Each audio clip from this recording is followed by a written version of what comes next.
Lionel, Bonjour, enchanté. aujourd'hui, Enchanté. on va voir Lionel Kofi en fait sur cette chaîne, l'un des premiers que j'interviewe. L'idée un peu, c'est que Lionel nous présente son parcours et nous dise ce qu'il est en train de faire, ce qu'on a associé sur pas mal de projets. Donc d'abord Lionel, je vais te laisser te présenter, nous expliquer un peu ce qu'on fait avec Digital City, ton parcours et comment tu accompagnes les jeunes avec le coaching et qu'est-ce qui te motive. Donc présente-toi Lionel. Déjà, Essama, merci de me donner cette opportunité de pouvoir me présenter. Donc, comme il a dit, Lionel Kofi, je vais avoir 38 ans. J'ai fait 25 ans, j'ai vécu 25 ans à Sarcelles, pour la petite histoire. Donc, j'ai grandi, je suis né à Saint-Denis. Je suis arrivé à Sarcelles en 1987. En termes de parcours scolaire, j'ai fait toute ma scolarité dans le quartier des Chardonnerettes. Donc, j'étais à l'école maternelle là-bas, j'ai fait l'école primaire. À la suite de ça, j'ai au lycée, d'abord le collège Voltaire, puis collège Victor Hugo. Ensuite, après Victor Hugo, j'ai enchaîné avec Jean-Jacques Rousseau, où j'ai fait un BEP comptabilité. J'y suis resté 2 années. Puis une première adaptation que j'ai faite à Enghien-les-Bains jusqu'à la terminale. Après le BTS, j'ai fait une partie du BTS en alternance. Puis après, je l'ai validé à Aubervilliers, Henri Vallon. Après le BTS, j'ai rejoint une école de commerce, l'ESG, master de marketing, et puis voilà. Ce qu'il faut savoir, c'est que là, je parle de ce parcours de manière rectiligne. Néanmoins, ça n'a pas été un long fleuve tranquille. Et c'est ça aussi qui va aussi, ce qui m'anime aujourd'hui dans le projet de tiers-lieu et le projet que l'on fait à Sarcelles. Si on va parler des aspects de l'aspect professionnel, je travaille depuis que je pense que je travaille depuis que 15 ans. Attends. D'accord. Néanmoins, ma première fonction là. Un peu vite. C'est quoi en fait Pardon. le déclic qui te fait passer du BEP en première d'adapt et de la première d'adapt en école de commerce? C'est quoi les déclics? Parce qu'en fait, tu vois, t'as un profil comme tu présentes ça rapidement, mais en fait, il faut qu'il y ait un certain nombre de choses qui se passent dans ta tête, tu vois. Entre le BEP et l'école de Ouais. commerce, tu vois, il y a, tu vois, la trajectoire est pas rectiligne, mais aussi qu'est-ce qui se passe? Ah, Qu'est-ce qui fait que tu changes comme ça, en fait? je vais être honnête avec toi. Il est vrai que quand du BEP à la première d'adaptation, la seule chose qui m'a motivé, c'était de suivre les copains. Je vais être honnête avec vous, je vais être honnête avec toi. C'était de suivre les copains. Ok. J'avais des copains avec qui j'ai grandi. Ils sont tous partis en seconde technologique ou seconde générale. J'étais l'un des seuls à faire un BEP. Donc déjà, en termes d'ego, etc., ça me faisait un peu mal. Et ensuite, quand j'arrive en BEP, pour pouvoir aller en première d'adaptation et faire ce que font mes copains, je devais avoir 14 de moyenne et je devais faire une lettre de motivation pour pouvoir intégrer la première d'adaptation. Et c'est de là où je me suis dit qu'il fallait que je travaille. C'est à partir de là où j'ai pris conscience qu'il fallait que je travaille et qu'il fallait que les notes pour pouvoir intégrer justement cette première adaptation qui est en plus dans un lycée plutôt UP qui est le lycée d'Enghien. C'est là où je me suis dit qu'il fallait que je fasse la différence et que j'ai des bonnes notes. Maintenant, si on se parle de après pourquoi avoir fait une école de commerce, c'est simple. Et pour faire court, j'ai passé, je pense, si aujourd'hui c'est une repension d'un adulte, hein, mais j'ai passé beaucoup de temps de ma vie à rêver ma vie et en fait ce que je voulais c'était vivre mes rêves. Et, et ça, il y avait qu'un seul moyen, c'était aller à l'école. Bien évidemment, il y avait d'autres chemins qui étaient faits pour moi. Aujourd'hui, encore, la retranscription d'un adulte dirait que je n'avais pas assez de courage pour faire ce que d'autres faisaient pour avoir de l'argent. De ce fait, je me suis acharné et je me suis attaché à ce qui me donnait le plus de cadre, soit aller à l'école. Ok. Et on me disait, on m'a longtemps dit que pour devenir quelqu'un, il fallait un master. Et pour devenir encore mieux, il fallait un master en école de commerce. Voilà pourquoi j'ai opté pour l'école de commerce. Ouais, mais donc, souvent, on entend parler de gens dire que l'école de commerce, ça sert pas, tu vois, les études, ça sert pas. C'est très bien que, ouais, par là où on a grandi, c'est pas quelque chose qui est monnaie Ouais, courante.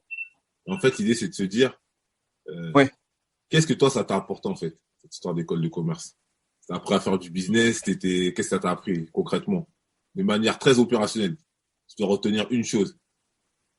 Et si tu le conseillerais à quelqu'un, peut-être? J'en mettrais deux. J'ai deux choses. L'école de commerce m'a permis de me construire un réseau. Ça, c'est quelque chose dont on se rend pas compte, mais la force du réseau aujourd'hui, elle est importante et celle-ci se crée dès le départ. Et l'école de commerce m'a apporté de la structure. De la structure, réfléchir vite à des problématiques et la mise en place. Okay. Voilà ce que m'a apporté l'école de commerce.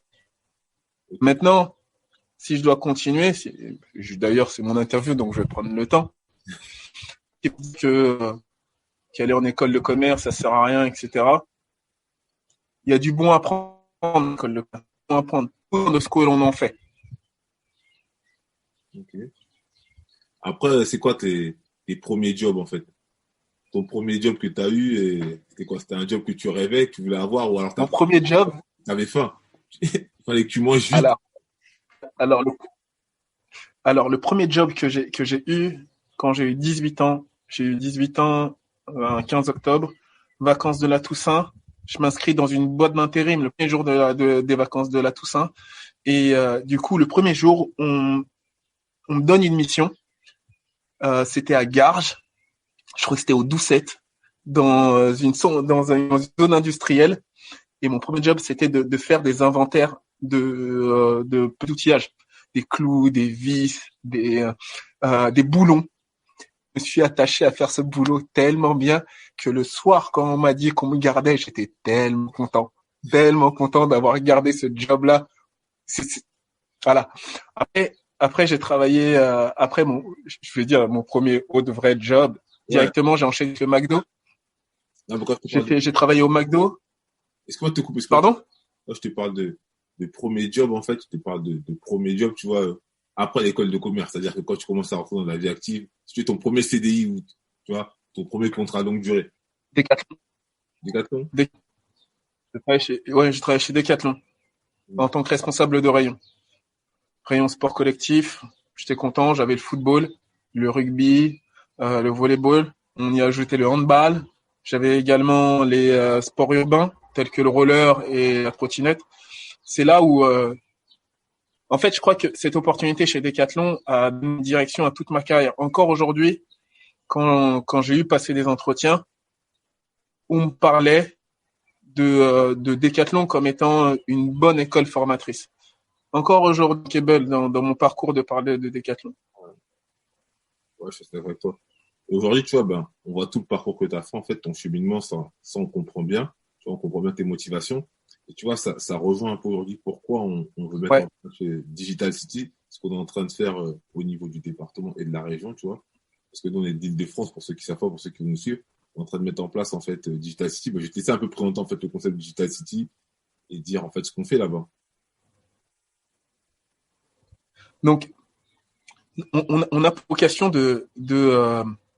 d'aider, d'accompagner, de solutionner toutes les freins, tous les obstacles, tous les problématiques que les gens vont pouvoir avoir dans leur parcours, dans la problématique d'accès. Par exemple, il y a la problématique d'accès, la problématique d'information, la structure, le cadre.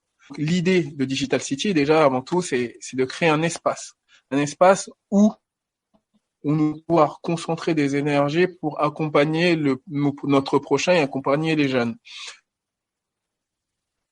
Quand je vous laisse dans la place de coworking, qu'est-ce que ce tiers-lieu? Quelle va être notre vocation et notre focus? Ça va être les industries culturelles et créatives. Par industrie culturelle et créative, je vais vous parler de tous les métiers qui vont être autour de la vidéo, tous les métiers qui vont être autour de la photo, tous les métiers qui vont être autour de l'image, tous les métiers qui vont être autour de l'architecture, toutes les personnes, et bien sûr, en fil rouge, parce qu'il faut le préciser, en fil rouge, comme il y a écrit, enfin, comme le dit notre nom, on va se parler de digital. On va apprendre aux quartiers prioritaires de Sarcelles on va leur apprendre un métier, mais également, on va leur apprendre à utiliser ces outils-là. On a d'ailleurs une thématique qui peut être intéressante, c'est la thématique autour de la cybersécurité. il se passe énormément de choses sur la toile. Il y a des choses qu'on connaît pas, il y a des choses qu'on maîtrise et surtout plein de choses qu'on maîtrise pas. C'est notamment des points comme ça que nous allons apprendre à cette jeunesse ou à ces personnes, parce qu'il ne s'agit pas que des jeunes ont besoin, mais il va s'agir également de personnes qui ont besoin. Notre volonté, c'est vraiment d'être fort pour la communauté de Sarcelles et plus particulièrement pour des quartiers prioritaires de la ville. Ok, très intéressant. Et en fait, pour être juste un peu plus opérationnel dans le truc, c'est-à-dire que c'est aussi un tiers-lieu, bien sûr, ça sera un espace physique que je reviens, mais qu'on va aussi beaucoup travailler aussi online, en fait. On va aussi créer une communauté, parce que c'est important d'avoir une communauté online, donc c'est important de le préciser.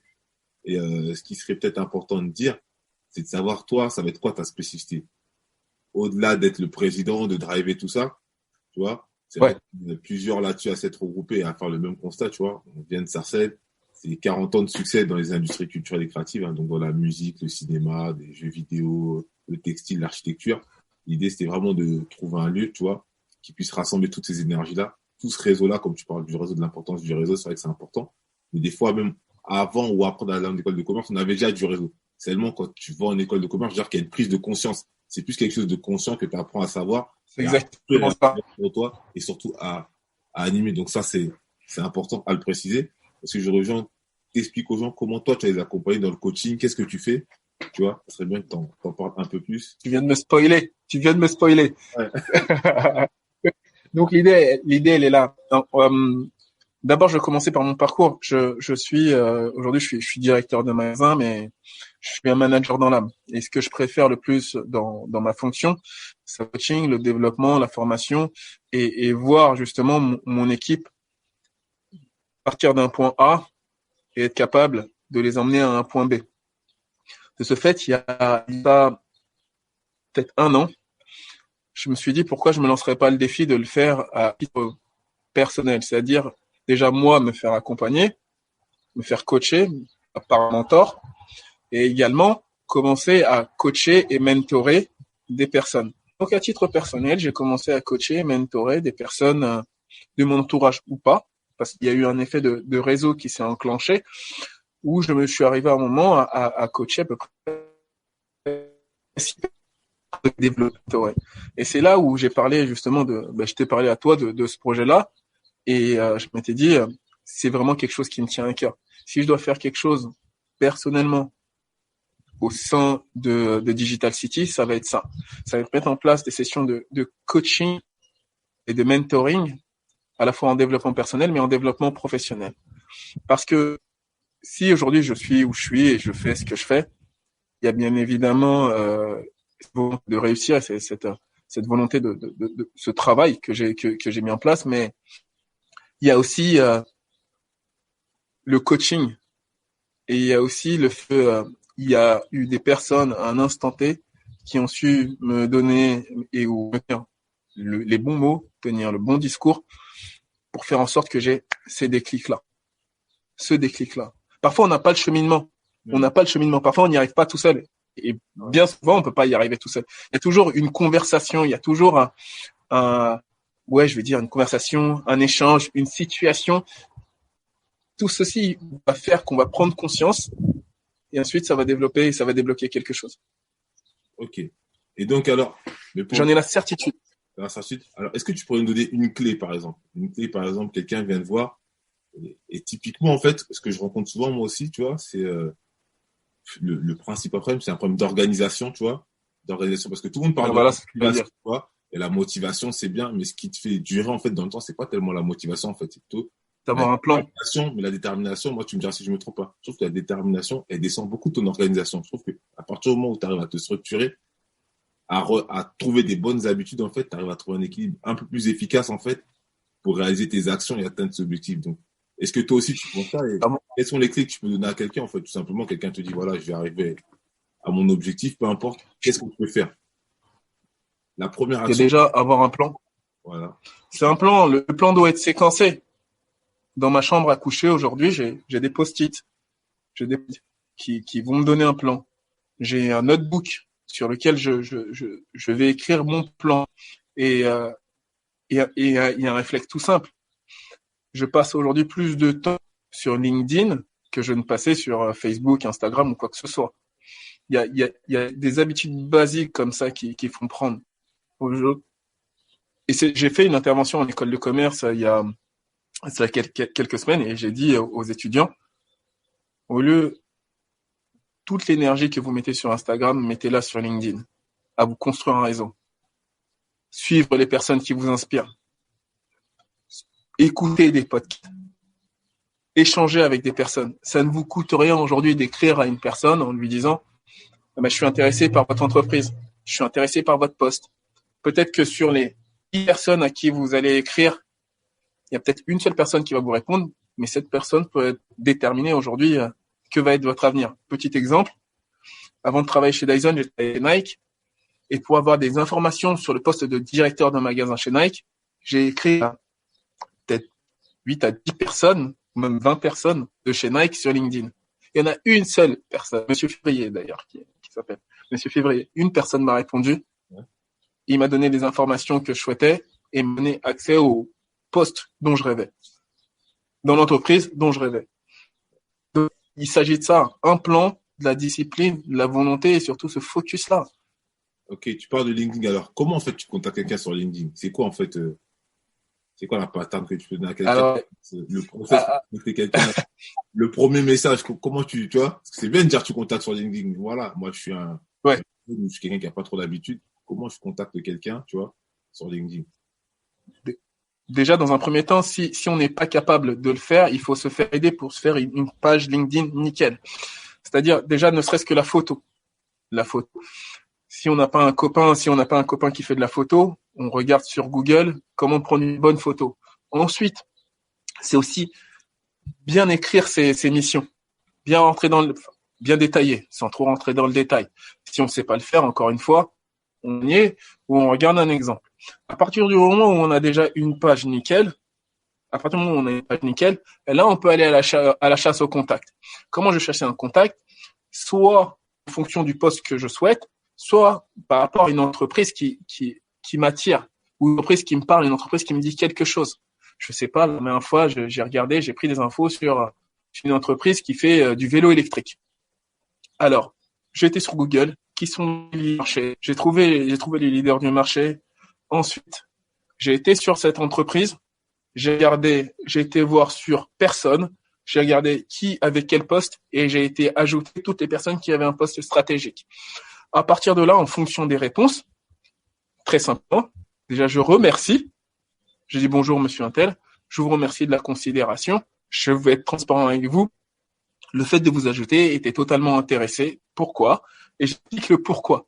Et ensuite, je finis toujours par cette même phrase qui est « Je vous remercie de m'avoir lu. Bien à vous, bien cordialement, Lionel. » Je dis toujours ça, que la personne me réponde ou qu'elle me réponde pas, c'est pas grave. Je reste cordial, parce qu'on sait jamais de quoi demain sera fait. Peut-être que à cet instant-là, cette personne, elle n'a pas besoin de moi, et forcément, ça arrive, elle n'a pas besoin de moi, néanmoins, elle m'a lu. Demain, une opportunité qui correspond à mon profil, ou, je sais pas, j'ai écrit à une personne qui a un poste stratégique chez un équipementier sportif. Cette personne a mis peut-être 2 semaines à me répondre. Mais elle m'a répondu. Elle m'a accordé ce temps-là. Alors moi, bien sûr, dans ma tête, j'attendais pas spécialement de réponse. Néanmoins, j'ai fait attention à me soigner la forme. Parce qu'on sait jamais de quoi demain fait.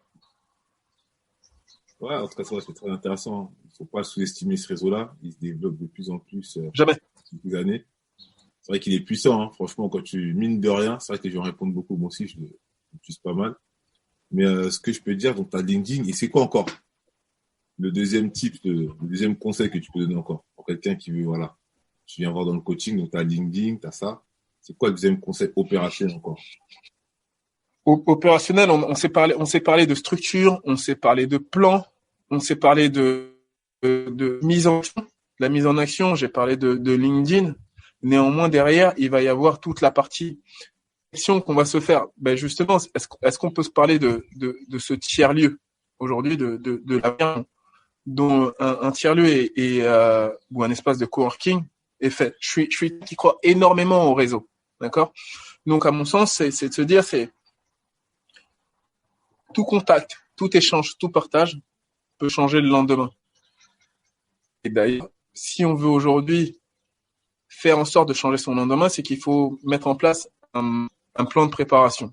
On a parlé du réseau, on a parlé de structure, mais à côté de ça, si aujourd'hui je sais que, bon, on va se parler encore d'industrie du cycle, du vélo électrique, l'industrie du vélo électrique.